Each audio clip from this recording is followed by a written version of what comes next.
بسم اللہ الرحمن الرحیم۔ ناظرین تمام سننے اور دیکھنے والوں کو السلام علیکم۔ حضرت نوح علیہ السلام کی پیدائش حضرت آدم علیہ السلام کے وصال کے 1000 برس کے بعد ہوئی۔ حضرت ابو امامہ سے روایت ہے کہ ایک شخص نے رسول اللہ صلی اللہ علیہ وسلم سے پوچھا کہ کیا حضرت آدم علیہ السلام نبی تھے؟ تو آپ نے فرمایا ہاں، ان کو اللہ تعالیٰ سے کلام کرنے کا شرف حاصل ہوا ہے۔ پھر اس نے سوال کیا حضرت آدم علیہ السلام اور حضرت نوح علیہ السلام کے درمیان کتنا فاصلہ ہے؟ آپ نے فرمایا 10 زمانے۔ حضرت ابن عباس سے مروی ہے حضرت آدم علیہ السلام اور حضرت نوح علیہ السلام کے درمیان فاصلہ 10 درند ہے اور وہ سب اسلام پر تھے۔ بخاری شریف میں ایک درند 100 سال کا ہے۔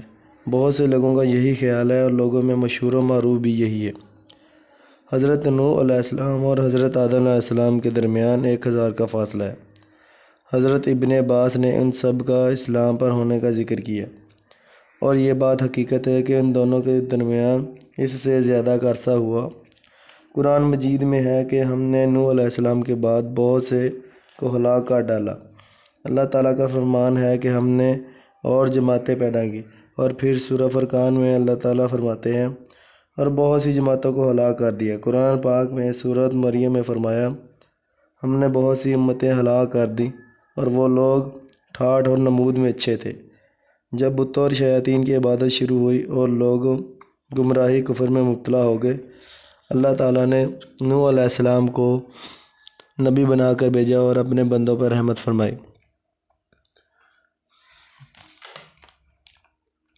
بعثت کے وقت حضرت نوح علیہ السلام کی عمر مختلف ہے، 350 سال یا 450 سال کے قریب بتائی۔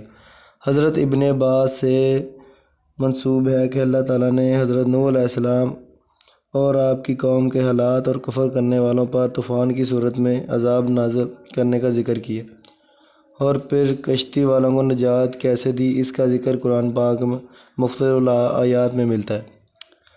سورہ احزاب میں فرمایا کہ ہم نے نوح کو اس کی قوم پر ایک نبی بنا کر بھیجا۔ انہوں نے کہا ہے میری برادری کے لوگوں، خدا کی عبادت کرو، اس کے سوا تمہارا کوئی معبود نہیں۔ مجھے تمہارے بارے میں بڑے دن کا بہت ہی زیادہ ڈر ہے۔ تو جو ان کی قوم میں سردار تھے کہنے لگے ہم تمہیں سری و گمراہ دیکھتے ہیں۔ حضرت نوح نے کہا اے قوم، مجھ میں کوئی گمراہی نہیں، بلکہ میں تو اپنے پروردگار کا بھیجا ہوا ہوں۔ تمہیں اپنے رب کے پیغام پہنچاتا ہوں اور تمہاری خیر خواہی کرتا ہوں۔ مجھ کو خدا کی طرف سے ایسی باتیں معلوم ہیں جو تم نہیں جانتے۔